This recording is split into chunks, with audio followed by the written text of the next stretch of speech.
ในไทยตึกเล็กแต่ในแม่ริงตึกอ้อยตามลายจับตามดักมันโดนบกตามสายปรีได้ของโบนแต่กำลังบอลนี่ตึกบัญชวาเลย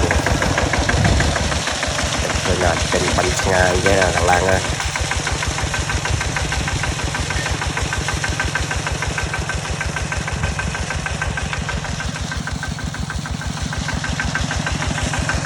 กำลังเลย